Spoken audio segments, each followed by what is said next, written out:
तो स्टूडेंट्स, तो class 10th में अर्थमेटिक प्रोग्रेशन एक्सरसाइज 5.3 हम सॉल्व कर रहे थे। लास्ट वीडियो में हमने क्वेश्चन नंबर 17 तक फिनिश किया था। इस वीडियो में हम स्टार्ट करेंगे क्वेश्चन नंबर 18। जो बच्चे नए आए हैं जाइए कमेंट जाके चेक करिए, वहाँ पर मैंने जो कमेंट पिन किया हुआ है नीचे उसमें पूरा सिलेबस का आपका लिंक दिया हुआ है। अर्थमेटिक प्रोग्रेशन का भी लिंक वहाँ पर आपको मिल जाएगा।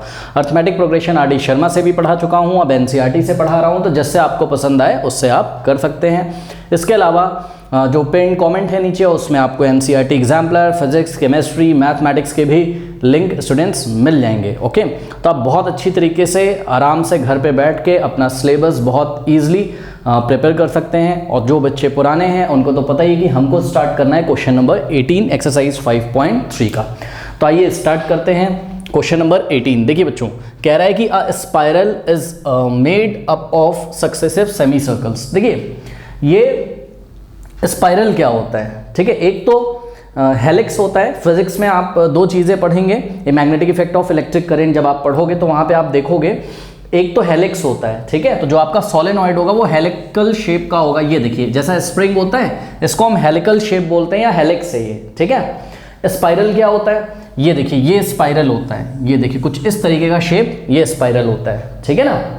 तो वो किसकी बात कर रहा है, वो बात कर रहा है spiral is made up of successive semi circles, ठीक है। एक स्पाइरल है जो कि इस तरीके से बनाया जाता है, इस तरीके से बना हुआ है कि लगातार सक्सेसिव मतलब लगातार सेमी सर्कल्स आते जाते हैं with centres alternatively A and B, ठीक, जिसके centres alternatively A and B करके चलते रहते हैं। इसका क्या मतलब है, इसका मतलब है कि पहली बार सेंटर ए होगा, फिर सेंटर बी होगा, फिर सेंटर ए होगा, फिर सेंटर बी होगा, फिर सेंटर ए होगा, फिर सेंटर बी होगा। ओके, मैं आपको डायग्राम बना के दिखाता हूँ। कह रहा ऑफ रेडियाई। देखिए जो रेडियाई होता है स्टूडेंट्स वो रेडियस का प्लूरल होता है, ठीक है। RADII रेडियाई का मतलब बहुत सारे रेडियस की बात कर रहे हैं। कह रहे हैं of radii 0.5 centimetre, 1 centimetre, 1.5 centimetre, 2 centimetre as shown in the figure. Figure मैंने यहाँ नहीं बना रखा है, मैं आपको अभी समझा कर फिगर बनाऊंगा, ठीक है। तो चलिए देखते हैं जरा फिगर इसका बनाते हैं। देखिए बच्चों बात समझिए जरा, क्या कह रहा है, कह रहा है कि बहुत सारे सेमी सर्कल्स हैं, एक बार सेंटर ए होता है, एक बार सेंटर बी होता है। तो सबसे पहले हम एक सेमी सर्कल बना रहे हैं, कितनी रेडियस का, 0.5 सेंटीमीटर रेडियस का हम सर्कल बना रहे हैं, ठीक है। तो यहाँ पे मैं स्केल की हेल्प लूंगा बिकॉज इन बच्चों को ये क्वेश्चन समझ में ही नहीं आता है, ठीक है।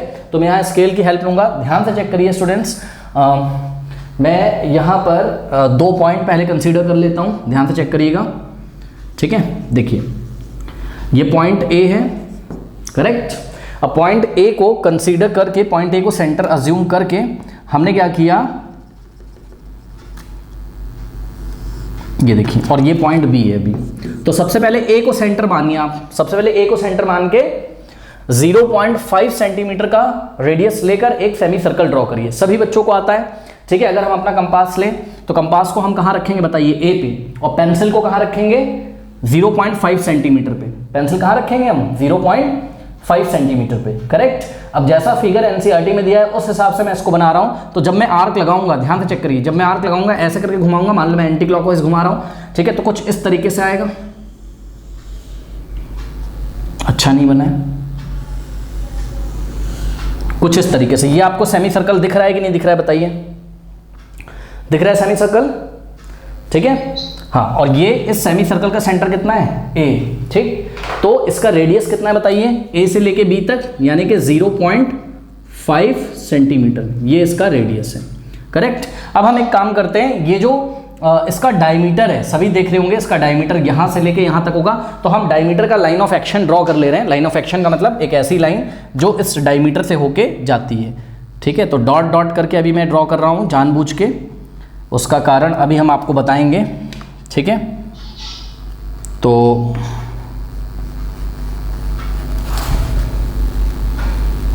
ये फिगर अगर एक बार आपको मैंने बनाना सिखा दिया तो आपका कॉन्सेप्ट क्लियर हो जाएगा। तो बस आपको फिगर पे ज़्यादा ध्यान देना है कि फिगर किस तरीके से बना है, तब आपका कॉन्सेप्ट आराम से क्लियर हो जाएगा, ठीक है। तो ये हो गया, तो ये फर्स्ट सेमी सर्कल बना। अब सपोज फर्स्ट सेमी सर्कल की जो लेंथ है, बताओ फर्स्ट सेमी सर्कल की लेंथ क्या होगी, ये आर्क की लेंथ यही होगी, है ना। तो ये सपोज L1 है, कितनी L1, तो ये हो गई कितनी L1, ये आर्क की जो लेंथ, आर्क की लेंथ आप समझते हो, ये जो बाउंड्री है इसकी लेंथ कितनी हो गई L1। करेक्ट।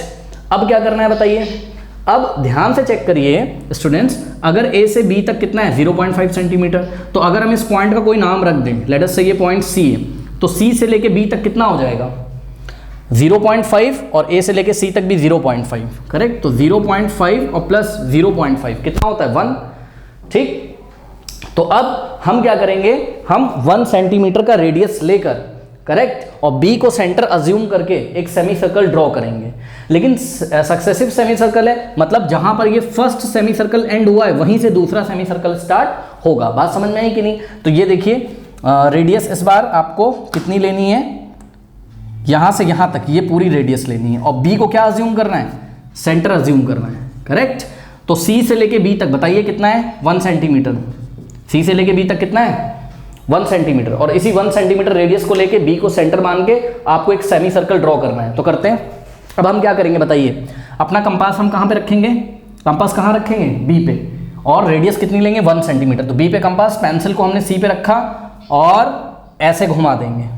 तो जब हम ऐसे घुमाएंगे तो देखिए कुछ इस तरीके का सेमी सर्कल बनेगा, दिखाता हूं मैं आपको।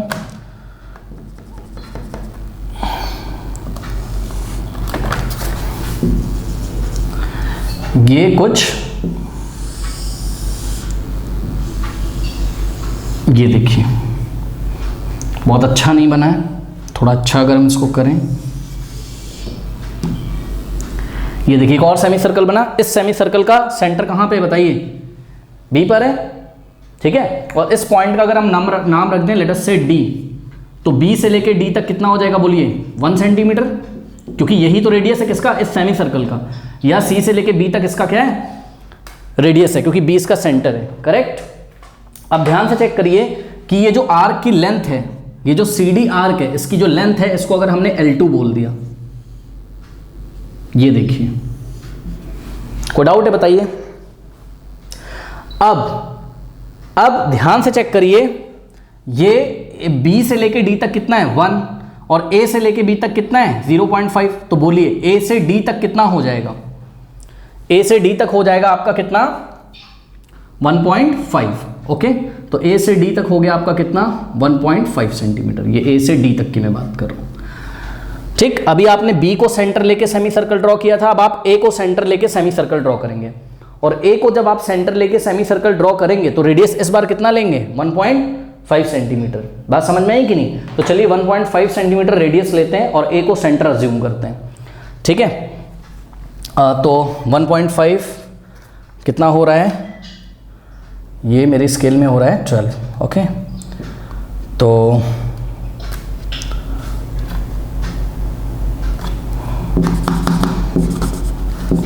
इसका नाम मैं ई रखूंगा।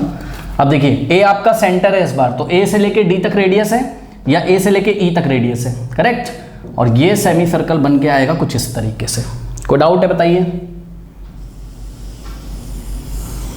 ये थर्ड सेमी सर्कल बन गया, और इस थर्ड सेमी सर्कल का सेंटर क्या है ए, ठीक। और इसकी जो आर्क की लेंथ है ये यहां से यहां तक, डी से लेके ई तक, इसको मैं L3 अज्यूम कर ले रहा हूं, कितना L3। अब बस मैं आगे नहीं बना रहा हूं, और यही तो इन्होंने हमसे बात करी थी क्वेश्चन में। ध्यान से चेक करिए क्या बात करी थी क्वेश्चन में, इन्होंने हमसे बात करी थी क्या, कि एक बार सेंटर ए लो तो रेडियस कितनी लो 0.5। यही काम मैंने किया, सेंटर ए था तो मेरी रेडियस कितनी थी 0.5।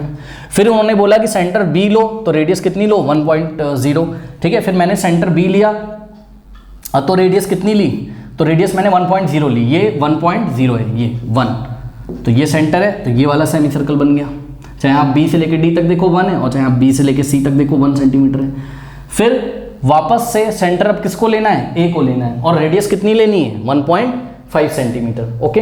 तो वापस से सेंटर मैंने किसको लिया, ए को, और रेडियस 1.5, कैसे 0.5 यहाँ और ये 1। तो यहाँ ए से लेके डी तक रेडियस है, यानी कि ए से डी तक अगर 1.5 है तो ए से लेके ई तक भी क्या है 1.5। अब बस आप सेंटर ए को देखो और इस सेमी सर्कल को देखो। तो हमने अपना कंपास कहाँ रखा, ए पे, और पेंसिल कहाँ रखी, डी पे, और आर्क लगा दिया ऐसे, तो एक और सेमी सर्कल बना। इस तरीके से जो नेक्स्ट सेमी सर्कल बनेगा उसका रेडियस कितना होगा 2.0, और सेंटर कौन होगा, सेंटर होगा उसका बी, ठीक है। तो आप जगह नहीं बोर्ड पे, अब हम नहीं बना रहे। अब उन्होंने हमसे क्वेश्चन क्या किया है, देखिए उन्होंने हमसे क्वेश्चन किया है कि what is the total length of such spiral made up of 13 successive semi circles, okay. अगर हम इसी तरीके से लगातार 13 सेमी सर्कल्स बनाते जाएं तो बताइए कि स्पाइरल की लेंथ कितनी होगी। स्पाइरल की लेंथ का मतलब आप समझ रहे हो भाई, आपने मान लीजिए तार लिया है, वायर लिया है, ठीक है, तो ये देखिए एक बार वायर ऐसे घुमाया तो इतनी लेंथ आपको लेनी पड़ेगी, यानी कि L1 प्लस, अब देखिए आपने C से लेके वायर को कहाँ तक मोड़ा, कहाँ तक घुमा दिया, D तक, तो तार की लंबाई C से D तक यानी कि L2, करेक्ट, प्लस अब वायर को आपने D से लेके E तक घुमाया तो लेंथ कितनी वायर की, L3, करेक्ट। तो इस तरीके से हमको बताइए कब तक इसकी लेंथ लेते जाना है, L4 आएगा, L5 आएगा, L6 आएगा, और करते करते ऐसे कितने टर्म्स लेने, 13 टर्म्स। क्वेश्चन पढ़िए, what is the total length of the such spiral made up of 13 consecutive semi circles, है ना, यानी कि L13 तक हमको इसको लेना है, करेक्ट। अब एक बात बताइए स्टूडेंट्स, L1 क्या है, ध्यान से चेक करिए, L1 क्या है, L1 सेमी पेरीमीटर है पहले सर्कल का। और एक बात बताइए, क्या आप लोगों को सेमी पेरीमीटर का फॉर्मूला पता है, क्या होता है, देखिए सेमी पेरीमीटर ऑफ सर्कल। अब देखिए पेरीमीटर क्या होता है, पहले मैं ये बता दूं, कुछ बच्चे कंफ्यूज रहते हैं। मान लीजिए कोई सर्कल है और इसका रेडियस कितना है r, तो पेरीमीटर क्या होता है, ये बाउंड्री की लेंथ यहाँ से लेके ये पूरा यहाँ तक, ये लेंथ क्या कहलाती है, पेरीमीटर, और उसका फॉर्मूला होता है 2πr। तो ये फुल पेरीमीटर कितना होता है, 2πr। और अगर आपको सेमी पेरीमीटर चाहिए, यानी कि आपको आधा चाहिए बस पेरीमीटर, केवल यहाँ से लेके यहाँ तक की लेंथ चाहिए, ये नहीं चाहिए इतनी, तो हम क्या करते हैं, इस पेरीमीटर के फॉर्मूले में 2 से डिवाइड लगा देते हैं, इसको हाफ कर देते हैं, ठीक। तो ये 2 से 2 कट जाता है, यानी कि सेमी पेरीमीटर ऑफ सर्कल कितना आता है मेरा, पाई इंटू आर, जहाँ पर आर क्या है, उस सर्कल का रेडियस है, करेक्ट। अब ध्यान से चेक करिए बच्चों, क्या कि ये जो L1 है, ठीक, ये L1 कितना हो जाएगा, देखिए L1 की वैल्यू मैं यहाँ पर नीचे लिखूंगा, ठीक है, या मैं यहीं पे सामने लिख देता हूँ, कोई परेशानी नहीं है। L1 मुझे बताइए L1 क्या है, ध्यान से चेक करिए, L1 जो आपका फर्स्ट सर्कल बना था जिसका सेंटर A था, करेक्ट, L1 इस सेमी सर्कल का पेरीमीटर है कि नहीं है, बताइए। तो पेरीमीटर का फॉर्मूला क्या लगाओगे, पाई इंटू आर लगा देते हैं, क्या हो जाएगा, पाई इंटू आर। लेकिन जब आप L1 की वैल्यू निकालेंगे तो ये हो जाएगी पाई इंटू आर। आर मतलब रेडियस लेना है, किसका रेडियस लेना है, उस सेमी सर्कल का रेडियस लेना है जिस सेमी सर्कल का सेंटर क्या है, A। कोई डाउट है, बताइए। अब मुझे बताइए स्टूडेंट्स, ये रेडियस कितना दिया हुआ है, 0.5, तो आर की वैल्यू मैं कितनी पुट कर दूंगा, 0.5, करेक्ट। अब देखिए कैलकुलेशन को इजी करने के लिए मैं आपको बता दे रहा हूं कि 0.5 को हम लोग 1/2 लिख सकते हैं कि नहीं लिख सकते हैं, तो ये हो जाएगा आपका पाई इंटू 1/2, ओके। और पाई इंटू 1/2 का मतलब pi into 1, pi upon 2, correct. तो L1 की वैल्यू कितनी आ गई, पाई/2। अब L2 फाइंड करते हैं। जब मैं बोल रहा हूँ L2 तो आप केवल L2 पे फोकस करिए। देखिए C से लेकर D तक का जो आर्क लेंथ है, ये पूरा आर्क, इसकी लेंथ कितनी है, L2। तो ये तो आपका सेकंड सेमी सर्कल है ना, और सेकंड सेमी सर्कल की खासियत क्या है, इसका सेंटर B है और इसका रेडियस कितना है, 1 है, करेक्ट। तो अगर हम सेकंड सेमी सर्कल का सेमी पेरीमीटर फाइंड करेंगे तो वो पाई आर होगा, पाई हम ऐसे ही रखेंगे, और इस बार हम रेडियस कितनी रखेंगे, 1 सेंटीमीटर, करेक्ट। तो हमने यहाँ रखा 1। अच्छा, पाई इंटू 1 कितना होता है, पाई होता है, सबको पता है। और याद रखिएगा ये सब कुछ सेंटीमीटर में आ रहा है, पाई/2 सेंटीमीटर, पाई सेंटीमीटर, ओके। अब हम फाइंड करते हैं L3 का भी फॉर्मूला तो वही होगा, पाई इंटू, इसको आप R1 R2 R3 कर सकते हैं, इसका मतलब फर्स्ट सेमी सर्कल का रेडियस, सेकंड सेमी सर्कल का रेडियस और थर्ड सेमी सर्कल का रेडियस, ओके। तो ध्यान से चेक करिए, जब हम L3 की बात कर रहे हैं तो ये देखिए D से लेके कहाँ तक, D से लेके E तक, ये वाली जो आर्क है इसका लेंथ आपको लेना है, ठीक। और इसका लेंथ जब आप लेंगे तो इसकी खासियत क्या है, इसका सेंटर क्या है, A, और इसका रेडियस क्या है, A से लेके D तक। तो कितना है बताइए, A से D तक 1 + 0.5 कितना है, 1.5 सेंटीमीटर। बात समझ में आई कि नहीं। और 1.5 सेंटीमीटर यदि हम लिखें तो सभी बच्चों को पता है कि 1.5 को 3/2 लिखा जा सकता है। तो पहले तो हमने पाई इंटू यहाँ लिखा 1.5, और नेक्स्ट स्टेप में हमने पाई इंटू 1.5 को हम लोग 3/2 लिख सकते हैं, यानी कि 3 इंटू पाई, 3 पाई हो गया, तो 3π/2 सेंटीमीटर। कोई डाउट है बताइए। बस इतना इनफ है। अब आप ध्यान से चेक करिए स्टूडेंट्स, अगर मैं L2 - L1 करता हूँ, ठीक है। तो अगर मैं L2 माइनस L1 करता हूँ तो कितना आता है, L2 कितना है आपका पाई, माइनस L1 कितना है आपका पाई बाई 2, करेक्ट। ये आता है सॉल्व करना आप लोगों को। पाई में से पाई बाई 2 माइनस करेंगे तो कितना आएगा, पाई बाई 2। कैसे, यहाँ 1 ले लो, 1 और 2 का एलसीएम कितना आ जाएगा 2, 2 को यहाँ मल्टीप्लाई करो तो 2 पाई, और 1 को यहाँ मल्टीप्लाई करो तो 1 पाई, 2 पाई माइनस पाई क्या होता है पाई, तो पाई बाई 2 ही तो आया, ठीक। तो ये हमने निकाला L2 माइनस L1। अब हम फाइंड करते हैं क्या, L3 माइनस L2, करेक्ट। हम ये चेक कर रहे हैं ये जो L1 L2 L3 है क्या ये AP तो नहीं बना रहे हैं कहीं, ठीक है। तो L3 माइनस L2 अगर हम चेक करें, L3 कितना है आपका 3 पाई बाई 2, तो 3 पाई बाई 2 माइनस L2 कितना है आपका, L2 है पाई। अब इसको हम सॉल्व करें, पाई के नीचे 1 अज्यूम करोगे, ठीक।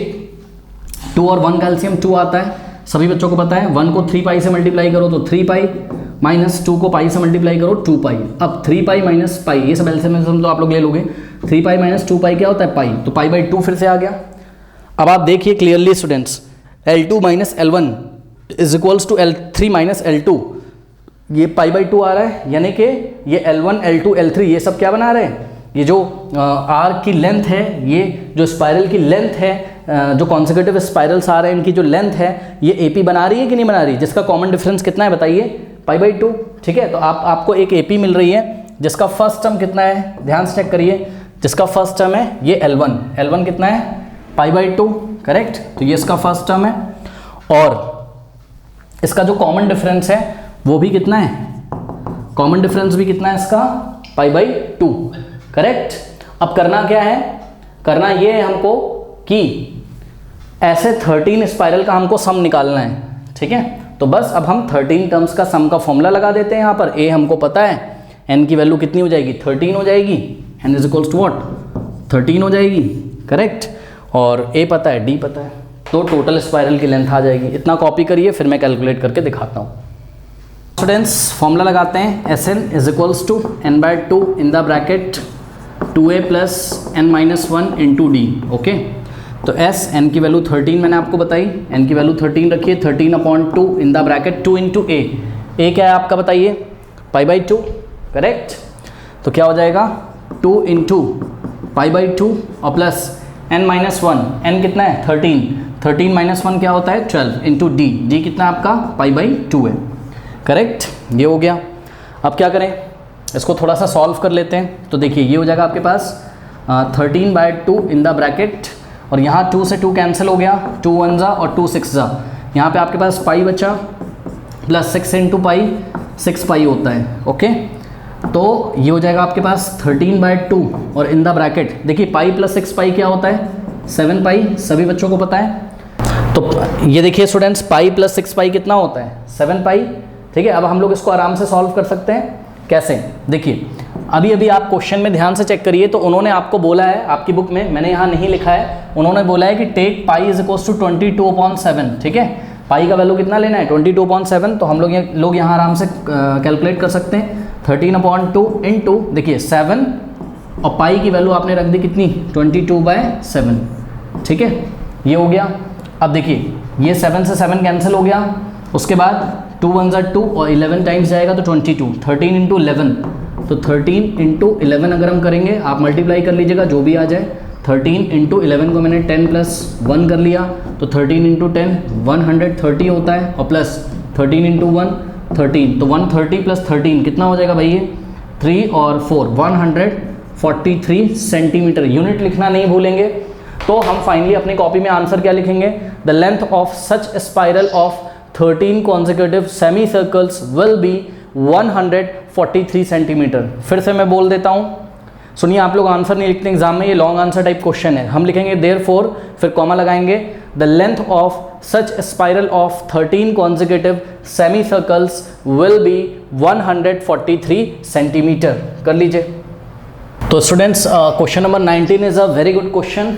कह रहा है कि 200 logs are stacked in the following manner, ठीक है।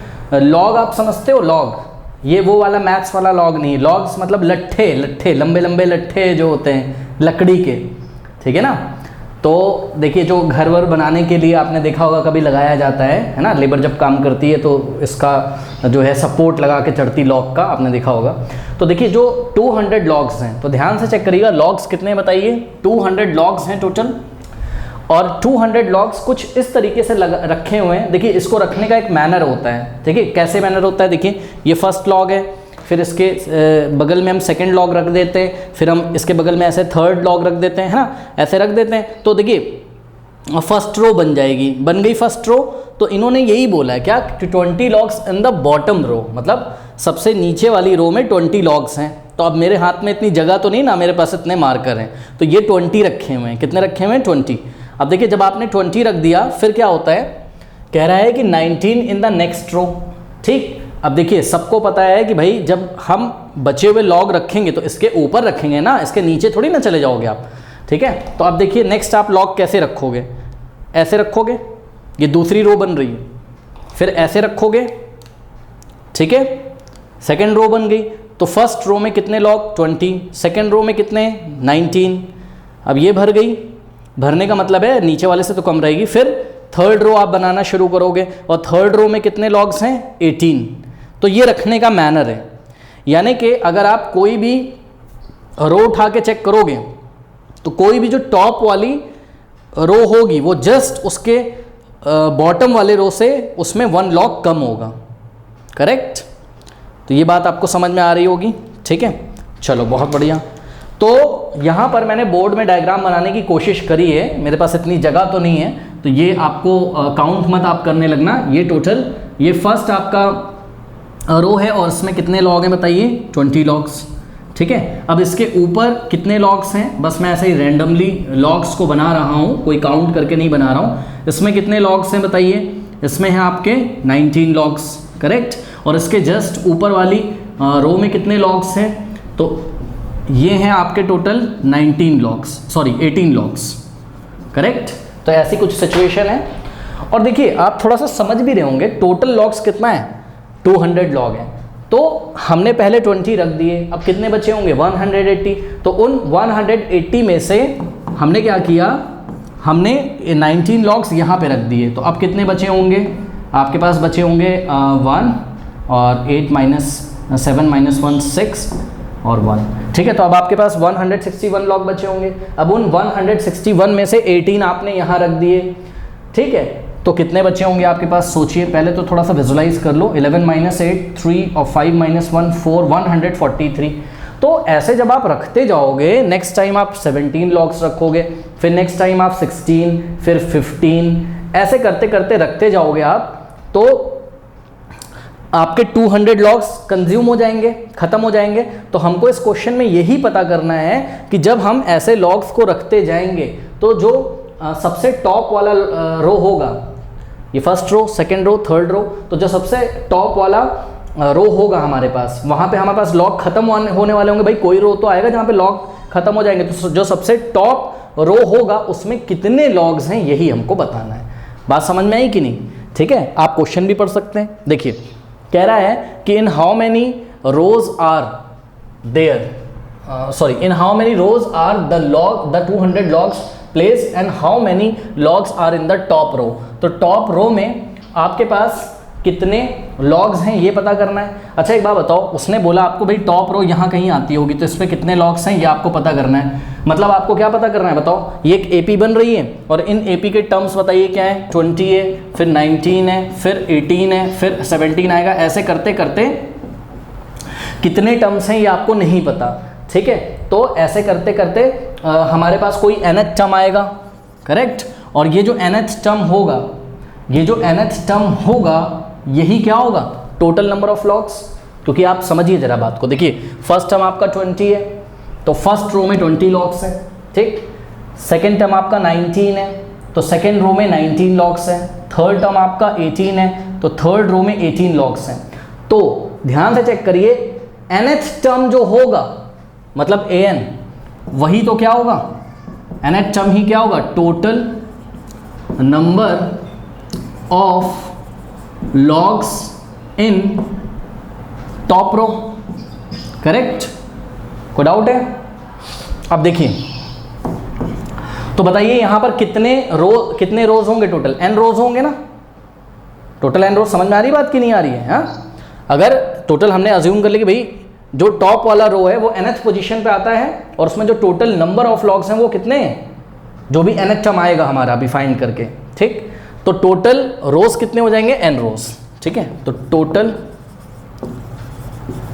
लेट कर लिया हमने, टोटल नंबर ऑफ, लेट लिख लीजिएगा आप, let the total number of rose be what? Small n। बात समझ में आई कि नहीं? ठीक है। अब मुझे एक बात बताइए, ये जो दिया हुआ है 200 लॉग्स, ये क्या दिया हुआ है? ये n टर्म्स का सम है कि नहीं, बताइए भाई। इन सबको ही तो जोड़ा गया है, फर्स्ट सेकंड थर्ड फोर्थ, इन सबको ही तो जोड़ा गया। ये एक एपी बन रही है, आप साफ साफ देखिए। इसका फर्स्ट टर्म कितना है? 20, ठीक है। और इसका कॉमन डिफरेंस कितना है?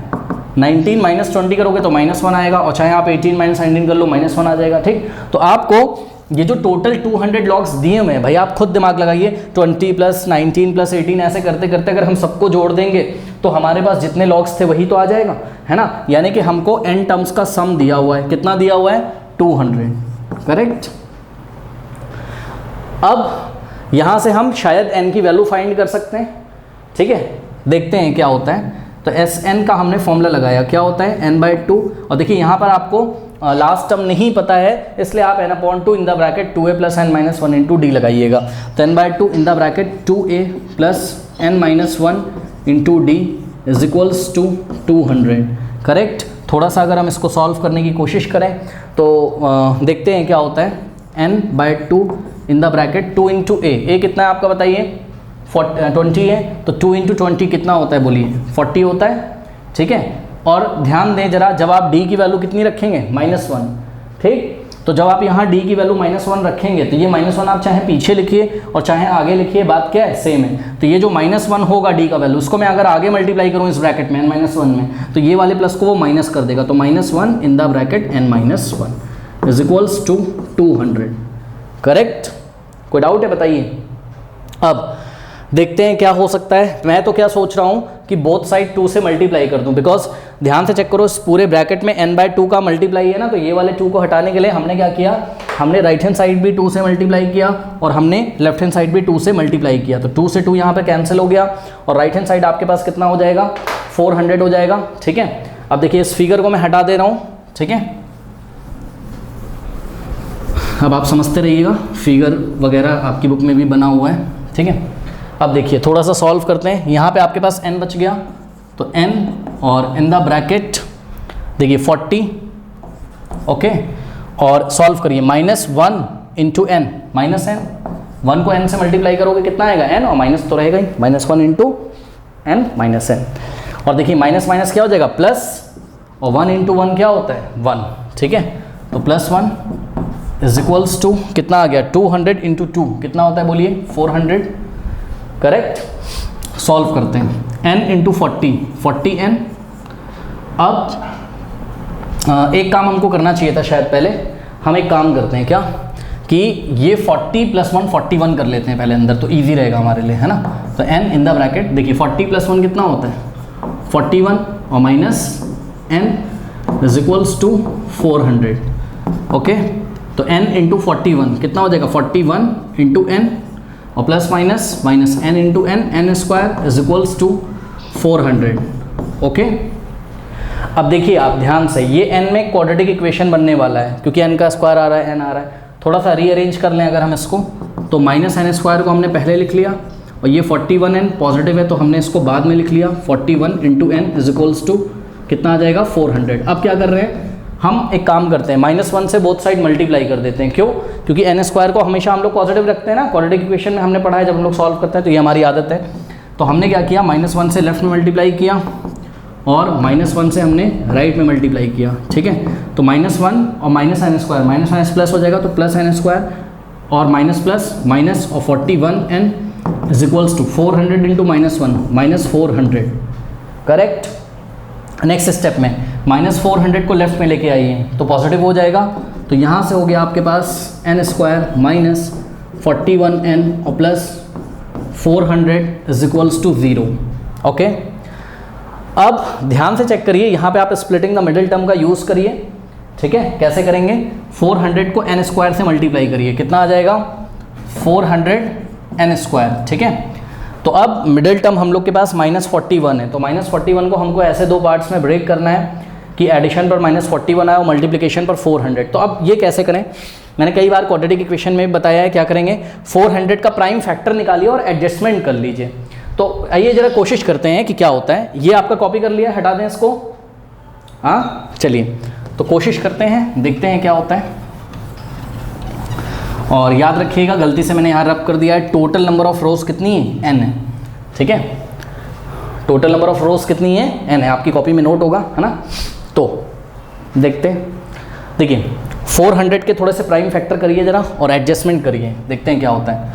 तो 400 के हमने प्राइम फैक्टर करने की कोशिश करी, ये आ जाएगा 200 टाइम्स, फिर 2 से जाएगा 100 टाइम्स, फिर 2 से जाएगा आपका कितने टाइम्स, 50 टाइम्स, है ना। और फिर 2 से जाएगा आपका कितना, 25 टाइम्स, और ये जाएगा 5 से।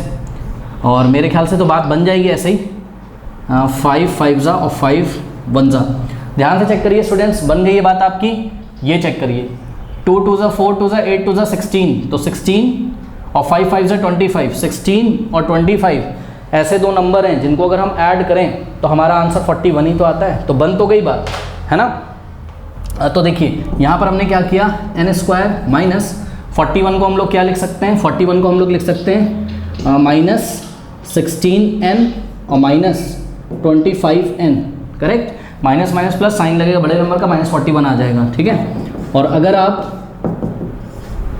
-16n और -25n को मल्टीप्लाई करिएगा तो माइनस माइनस प्लस, और 16 × 25 400 ही तो होता है, तो 400n² आ जाएगा, बिल्कुल सही है, ठीक है। अब ये शुरुआत के दो टर्म्स हैं, इसमें से आप कॉमन n ले सकते हैं, तो n आपने कॉमन लिया, क्या बचेगा, n - 16, करेक्ट। उसके बाद यहाँ से देखिए आप क्या कॉमन लोगे, माइनस का 25 कॉमन लीजिए, ठीक है। तो माइनस का 25 यहाँ से हमने कॉमन ले लिया, क्या बच जाएगा, यहाँ पर n बच जाएगा, पॉजिटिव वो भी। और ध्यान दीजिए आपने -25 कॉमन ले लिया है, तो ये वाला जो पॉजिटिव है वो नेगेटिव में चेंज हो जाएगा और 16 बच जाएगा हमारे पास, क्योंकि 25 × 16 400 होता है, ठीक है। तो ये ऐसा कुछ हो गया, ये फर्स्ट टर्म है, ये सेकेंड टर्म है, n - 16 कॉमन हो जाएगा, ठीक है। तो आपके पास यहाँ बचेगा क्या, n और माइनस यहाँ बचेगा आपके पास 25 = 0। अब देखिए दो नंबर, दो क्वांटिटीज़ का प्रोडक्ट 0, या तो ये 0 का या तो ये 0। अब n - 16 को अगर आप 0 के इक्वल रखोगे तो n की वैल्यू कितनी आ जाएगी, 16 उधर जाएगा, तो n की वैल्यू आ गई आपकी 16। n - 25 को 0 के इक्वल रखोगे तो n = कितना आ जाएगा, 25। तो देखिए n की वैल्यू पॉजिटिव आ गई कि नहीं आ गई। और ध्यान से चेक करिए n की दोनों वैल्यू पॉजिटिव है। अब तो भाई यहाँ पे हम चक्कर में फंस गए, क्योंकि हमने पढ़ा था कि n की पॉजिटिव n अगर पॉजिटिव इंटीजर हो तो उसको एक्सेप्ट किया जाता है, उसको लिया जाता है। ये दोनों एडमिसेबल वैल्यूज़ हैं n की, कोई फ्रैक्शन तो नहीं आ रहा है, n नेगेटिव या 0 तो नहीं आ रहा है। तो यानी कि टोटल नंबर ऑफ रोज या तो 25 होंगी और या तो 16 होगी, करेक्ट। तो अभी तक तो दोनों वैल्यूज़ वैलिड हैं। अब हमको ये चेक करना है कि इसमें से हम चूज़ कौन सी करें, क्योंकि भाई देखिए सीधी सी बात है, अगर हमने आपको 200 लॉग्स दे दिए, ठीक है, तो 200 लॉग्स को अगर जो भी पैटर्न बताया गया था उस हिसाब से आप रखोगे, ठीक है। मतलब पहले आपने 20 रखे, फिर 19, फिर 18, फिर 17, इस तरीके से, तो या तो 25 रोज बनेंगी और या तो 16 रोज बनेंगी। ऐसा थोड़ी ना है कि 25 रोज भी बन गई और 16 रोज भी, नहीं। तो दोनों में से एक ही आंसर सही है। अब इसको देखिए चेक कैसे लगाएंगे हम, चेक हम इस तरीके से लगाएंगे, देखिए इसको हटा दूं मैं, हाँ। अब हमको n की वैल्यू भी चेक करनी है कि भाई कौन सी n की वैल्यू वैलिड है, ठीक है। तो इसको कैसे चेक लगाएं, हम एक काम करते हैं, अभी हमने आपसे बोला था क्या कि nth टर्म जो होगा वही टोटल नंबर ऑफ लॉग्स होंगे, कहाँ पर, जो टॉप रो होगी, याद है आपको। nth टर्म जो था वही क्या था, total number of logs in the top row. तो हम क्या करते हैं, हम एक काम करते हैं, हम टॉप रो में कितने लॉग्स हैं ये निकाल लेते हैं। मतलब हम nth टर्म निकालेंगे दो बार, क्या क्या लेके, एक बार n = 16 लेके, एक बार n = 25 लेके। देखते हैं कि हमारी कुछ बात बनती है या नहीं बनती है, ठीक है। चलो तो हम क्या कर रहे हैं, यहाँ पे हमने एक लाइन ड्रॉ करी बीच में, या ऐसे ही कर लेते हैं, केस 1 व्हेन n = 25, ओके। तो nth टर्म क्या हो जाएगा, nth टर्म का फॉर्मूला होता है a + n - 1 × d। a first term आपका कितना है 20, और d कितना है आपका -1, तो मैं आगे मल्टीप्लाई करूँगा तो ये वाला प्लस -1 में चेंज हो जाएगा, n-1, n की वैल्यू 25, 25 - 1 24, तो 20 और -24, हाँ भाई कितना आ गया, -4 आ गया। तो ये तो nth टर्म नेगेटिव आ गया। एक बात बताइए, nth टर्म नेगेटिव आ सकता है, मैं मना नहीं कर रहा हूँ, लेकिन nth टर्म था क्या बताओ, टॉप वाला जो रो था उसमें रखे हुए लॉग्स की संख्या थी। कितने लॉग्स टॉप रो में रखे हुए हैं, करेक्ट। तो सुनिए मेरी बात भाई, आप एक बात बताइए, लॉग्स जब हम लोग रख रहे हैं तो उसकी जब हम काउंटिंग करेंगे तो वो तो पॉजिटिव इंटीजर होगा, नेगेटिव थोड़ी ना होगा। जैसे कि मान लीजिए 10 कुछ भी रखा है, कोई भी सामान रखा है, 10 पेन, 11 कॉपीज, 10 चेयर्स, -10 चेयर थोड़ी ना होती हैं कभी, तो -4 लॉग्स थोड़ी ना होंगे। तो हम क्या लिखेंगे अपनी कॉपी में कि n = 25 is not possible because the total number of rows in the 25th row is -4। इसके अकॉर्डिंग कितनी रोज बननी चाहिए, 25 रो बननी चाहिए, क्योंकि n की वैल्यू कितनी 25, और जो 25th रो होगी वो टॉप रो होगी और उसमें -4 लॉग आएगा, ऐसा तो हो नहीं सकता। तो this case is not valid case, correct. अब केस नंबर 2 लेते हैं, तो n की वैल्यू कितनी हो जाएगी, n की वैल्यू हम 16 लेंगे, और अब हम 16 टर्म निकाल रहे हैं, ठीक है। तो देखिए 16 term a16 is equals to a + 16 - 1 × d, okay. तो a कितना है आपका 20, और ध्यान दीजिए 16 - 1 कितना होता है 15, और d की वैल्यू आप रखोगे तो कितनी आ जाएगी -1, तो यहाँ पे आगे -1 से मल्टीप्लाई हो गया, देखिए ये d रहा और ये n-1, तो यहाँ से आ गया 20 और -1 × 5 15, 20 - 15 क्या होता है 5। तो ध्यान से चेक करिए स्टूडेंट्स, a16 5 आ गया, और ये a16 ही क्या है आपका टॉप रोज में रखे हुए लॉग्स की संख्या, ठीक। तो हम आंसर क्या लिखेंगे, पहला आंसर क्या कि देयर आर टोटल रोज कितनी हो जाएंगी बताइए, 16 रोज। पहली, दूसरी, तीसरी ऐसी करते करते जो टॉप रो होगी उसकी पोजीशन क्या होगी, 16th पोजीशन पे होगी वो, यानी कि देयर आर टोटल 16 रोज, क्योंकि शायद इन्होंने हमसे पूछा था ना कि हाउ मैनी लॉग्स, ये तो पूछा ही था, और साथ में इन हाउ मैनी रोज, ठीक है, in how many rows the 200 logs are placed. तो हम क्या लिखेंगे, there are total 16 rows in which we can place 200 logs, we can place 200 logs, ये पहला आंसर है। और दूसरा आंसर क्या पूछा था, how many logs are in the top row, तो there are total 5 logs in the top row, there are total 5 logs in the top, और टॉप के ब्रैकेट में आप लिख सकते हो 16th, क्योंकि वो रो कौन सी 16th रो है। There are total 5 logs in the top, यानी कि 16th रो, करेक्ट। तो इस तरीके से हम इसका आंसर करेंगे। और कुछ तो नहीं पूछा था क्वेश्चन में, चेक करिए, और कुछ तो नहीं पूछा था, कोई डाउट है बताइए, नहीं, कर लीजिए स्टूडेंट्स। क्वेश्चन नंबर 20, ये जितना बड़ा देखने में लग रहा है उतना ही इजी क्वेश्चन है। देखिए कैसे कह रहा है, in a potato race a bucket is place at a starting point. चलो भाई, एक बाल्टी रखी हुई है, एक बकेट रखी हुई है, ठीक है। तो यहाँ हम एक बकेट को रखते हैं, ये एक बकेट है, ठीक, ये स्टार्टिंग पॉइंट पे रखी हुई है बकेट, ये स्टार्टिंग पॉइंट है सपोज एस क्या है आपका स्टार्टिंग पॉइंट है। कह रहा है कि which is 5 metre from the first potato, ठीक है। पहला पोटैटो जो रखा हुआ है वो इस स्टार्टिंग पॉइंट से कितना डिस्टेंस पे रखा हुआ है 5 पे, या अदर वे राउंड आप बोल सकते हो कि जो आपका बकेट है जो कि स्टार्टिंग पॉइंट पे रखा है, ये बकेट फर्स्ट पोटैटो से 5 मीटर पे रखा हुआ है। तो सपोज फर्स्ट पोटैटो यहाँ पर है कहीं, ये फर्स्ट पोटैटो है, ठीक है। P1 क्या है, फर्स्ट पोटैटो। तो P1 से ये बकेट कितना डिस्टेंस पे रखा है, पहले तो हम एक लाइन ड्रॉ कर लेते हैं ऐसे स्ट्रेट, क्योंकि जितने भी पोटैटो रखे होंगे वो सभी स्ट्रेट लाइन में रखे होंगे, ठीक है। तो ये डिस्टेंस कितना है, ये डिस्टेंस है कितना 5 मीटर, करेक्ट। फर्स्ट पोटैटो का कहाँ से, स्टार्टिंग पॉइंट से, या स्टार्टिंग पॉइंट का कहाँ से, फर्स्ट पोटैटो से, ओके। कह रहा है and the other potatoes are place 3 metre apart in a straight line, मतलब इसी स्ट्रेट लाइन में अब जो पोटैटो रखे होंगे वो 3 मीटर्स पे रखे होंगे। तो सोचो 5 अगर इतना है तो 5 से थोड़ा सा कम, यानी कि 3। तो जो सेकंड पोटैटो होगा वो यहाँ रखा है, और फर्स्ट पोटैटो और सेकंड पोटैटो के बीच का डिस्टेंस कितना है 3 मीटर। समझ में आई बात?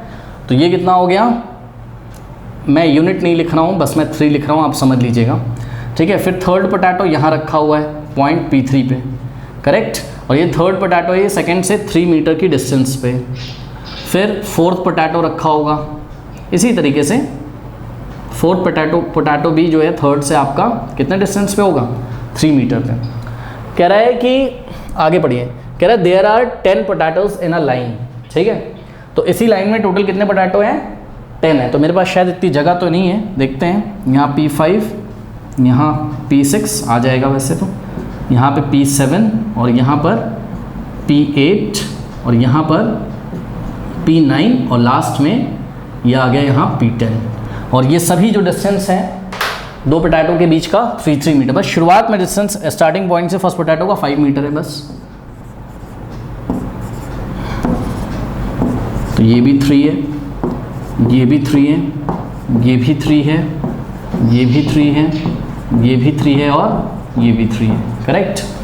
अब देखिए इस क्वेश्चन में आपको बोलता क्या है, कह रहा है अ competitor starts from the bucket, ठीक है। तो कोई कॉम्पिटिटर है वो कहाँ से स्टार्ट करेगा, बकेट से, यहाँ से स्टार्ट करेगा। कोई कॉम्पिटिटर है ये यहाँ से स्टार्ट करेगा, फिर क्या करेगा, pics up the nearest potato. Game समझ में आ रहा है, गेम क्या है, स्टार्टिंग पॉइंट क्या है बकेट, बकेट से जाएगा और उसको सारे आलू इस बकेट में रखने हैं। लेकिन पता है रूल क्या है, रूल ये है कि एक बार में एक ही आलू उठा सकता है वो समझ में आई बात। तो सबसे पहले क्या होगा, इसको उठाएगा P1 को और ले आके बकेट में रख देगा, ठीक। तो बताओ कितना चला ये जो कॉम्पिटिटर है या जो भी कॉम्पिटिशन में, क्योंकि यहाँ पे शी का यूज़ किया, जो भी लड़की है यहाँ पे बनी हुई है आपकी बुक में, ठीक है। तो ये स्टार्टिंग पॉइंट से चलती है, फर्स्ट पोटैटो उठाती है, कितना चली डिस्टेंस बताओ 5 मीटर, और वापस जाएगी बकेट में इस पोटैटो को डाल देगी, तो वापस कितना चली 5। तो 5 + 5 कितना हो गया 10। यानी कि जो पहली बार इसने डिस्टेंस ट्रेवल करी वो कितनी ट्रेवल करी 10 मीटर, ठीक है। तो पहली बार जो इसने डिस्टेंस ट्रेवल करी वो 10 मीटर ट्रेवल करी, करेक्ट। अब देखते हैं क्या होगा। देखो यहाँ से गई, वापस यहाँ गई, वापस कहाँ पहुँच गई, बकेट के पास, ठीक है। ये पोटैटो तो गया, करेक्ट। अब यहाँ से वापस जाएगी और पोटैटो 2 को उठाएगी।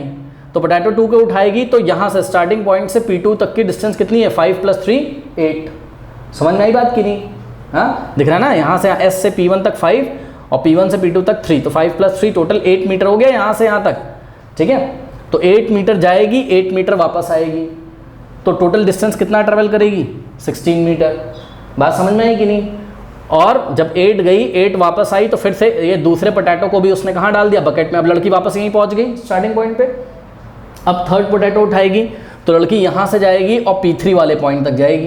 कितना डिस्टेंस ट्रेवल करेगी बताओ 5 + 3 + 3 यानी कि 8। देखो 8 तो पहले ही यहाँ तक है P2 तक, और 8 + 3 11, तो 11 मीटर जाएगी और 11 मीटर आएगी। तो 11 + 11 22 मीटर टोटल डिस्टेंस हो गया थर्ड टाइम। थर्ड पोटैटो भी डाल दिया, खत्म। अब जैसे पोटैटो यहाँ डालेगी यहाँ पहुँच गए। अब फोर्थ पोटैटो जब उठाएगी तो यहाँ तक तो 11 डिस्टेंस है, 11 + 3 कितना हो जाएगा, 11 + 3 14। तो 14 मीटर आएगी और 14 मीटर वापस जाएगी, तो कितना हो जाएगा 14 + 14 कितना हो जाएगा बताइए 28। तो फोर्थ पोटैटो को उठाने में उसको 24 मीटर डिस्टेंस ट्रेवल करना पड़ेगा। बात समझ में आई कि नहीं? अब फोर्थ पोटैटो भी रख दी। इस तरीके से करते करते वो जब लास्ट पोटैटो उठाएगी ये 10th, तो यहाँ से यहाँ तक का डिस्टेंस ट्रेवल करेगी और वापस इतना ही डिस्टेंस ट्रेवल करेगी, ठीक है। तो आप अगर ध्यान से देखें तो मैं अगर आपसे पूछूं यहाँ पर कि भाई बताओ ऐसे कितने टर्म्स आएंगे, तो आप बोलोगे ऐसे टोटल 10 टर्म्स आएंगे कि नहीं आएंगे, ठीक है, ओके। तो ये जो भी 10 टर्म्स आएंगे इनका अगर मैं सम कर दूं तो मुझे ये पता चल जाएगा कि इस कॉम्पिटिटर ने टोटल कितना डिस्टेंस ट्रेवल किया है। क्योंकि देखिए मैंने यहाँ पर जो लिस्ट ऑफ नंबर बनाए हैं इसमें जो फर्स्ट लिस्ट ऑफ नंबर है वो 10 है, तो इस 10 में जाने का भी डिस्टेंस छुपा हुआ है और आने का भी। 5 + 5 10 किया था। फिर मैंने यहाँ पर जाने का और आने का, जब सेकंड पोटैटो उठाती है जाने का 8 आने का 8, फिर थर्ड पोटैटो के लिए जाने का 11 आने का 11, तो मैंने जाने आने दोनों का डिस्टेंस मैंने यहाँ पर ऑलरेडी ऐड कर लिया है, करेक्ट। बात समझ में आई कि नहीं? तो ये एक AP बनेगी जिसमें कितने टर्म्स होंगे टोटल 10 टर्म्स। और ऐसा ही कुछ क्वेश्चन यहाँ पर लिखा हुआ है तो आप इसको पढ़ लीजिएगा, ठीक है। n = कितना ले लेंगे हम 10 ले लेंगे। देखिए ना, पढ़ लीजिए क्या रहा है कि क्या कह रहा है, competitor start from the bucket, picks up the nearest potato, runs back with it, drops it in the bucket and runs back to pick up the next potato, runs to the bucket to drop it in and she continues in the same way until all the potatoes are in the bucket. What is the total distance the competitor has to run? Okay, तो n का value कितना ले लेंगे हम, 10 ले लेंगे। अब बस इस AP के 10 टर्म्स का सम निकाल लीजिए। तो क्या फॉर्मूला लग जाएगा, Sn is equals to n/2 in the bracket 2a plus n-1 into d, correct.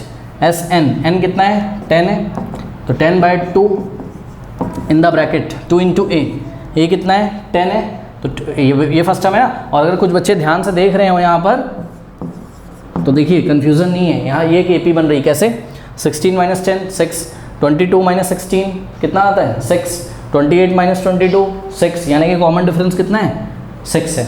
Okay, तो 2 इंटू a करोगे, a कितना है, 10, फर्स्ट टर्म 10 है, तो 2 इंटू 10 20 और प्लस n की वैल्यू कितनी है, n की वैल्यू है 10, 10 - 1 9 इंटू d कितना है, 6 है। सॉल्व कर लेंगे इसको, तो ये हो जाएगा हम लोगों का 10/2 और ब्रैकेट में 6 9 का कितना होता है, 54 है ना, और 54 और प्लस 20 कितना हो जाएगा, 74। तो ये ब्रैकेट सॉल्व हो गया, तो 74 आ गया, और 2 1 जा और 2 3 जा और 2 7 जा 37 इंटू 10 कितना हो जाएगा टोटल, 370।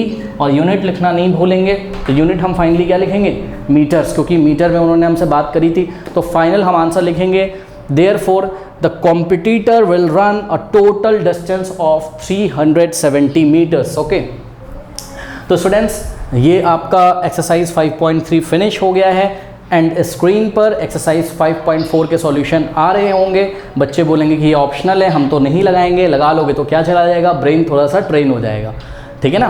तो लगा लो, अच्छा है। 4-5 न्यूमेरिकल है, हालांकि बहुत ज़बरदस्त न्यूमेरिकल है, बट एंड स्क्रीन पे आपको इसका सॉल्यूशन मिल जाएगा, ठीक है। तो चलिए फिर मिलते हैं नेक्स्ट वीडियो में, और जाते थे कमेंट सेक्शन चेक करना ना भूलें, सभी लिंक वहाँ पर आपके दिए हुए हैं। तो मिलते हैं फिर नेक्स्ट वीडियो में, तब तक के लिए पढ़ते रहिए, बढ़ते रहिए, ऑल द बेस्ट।